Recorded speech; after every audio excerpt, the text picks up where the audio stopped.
I'm Mary Roberts, Executive Director for Frank Lloyd Wright's Martin House in Buffalo, New York.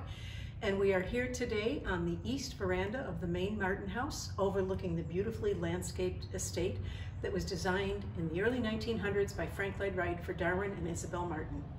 The Martins were lovers of gardening and landscape, and Wright was a true believer in nature and designed this building to blend with its exterior setting. The veranda that we're on today is an extension of the main living room. And if you look around, you'll see the beautiful Parkside neighborhood. It's a historic neighborhood in Buffalo, New York.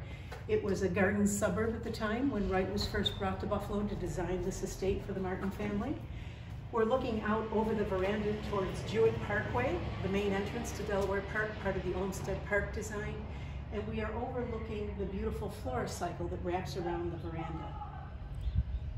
If you'll notice, there's a whole series of blooms, and they change in color and height, and they grow up throughout the season so that there's always something in bloom.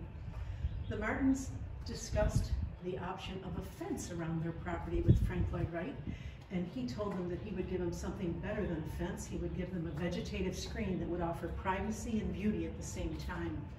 There are over 7,000 bulbs that are just beginning to pop their heads early in the spring. And there is a whole series of bushes, trees, shrubs, and other seasonal plants that grace the entire estate. Looking a bit to the north, you see the second home on the estate, the George Barton House. It was designed for Delta Martin Barton, Darwin's sister, and her husband George. It is a beautiful home. It is connected to the estate physically by its landscape, but it is a standalone building for the family.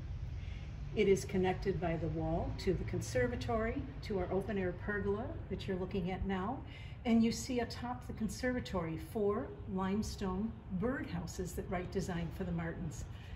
They were a little bit of humor, we think, as Wright called them, the purple Martin houses for the Martin family, but they have a distinctly Asian flavor to them. Wright traveled to Japan for the first time in his life during the construction of the Martins estate, and he brought back many more design influences from Japan that you'll see throughout the buildings. Thank you for joining us today. Welcome to Frank Lloyd Wright's Martin House.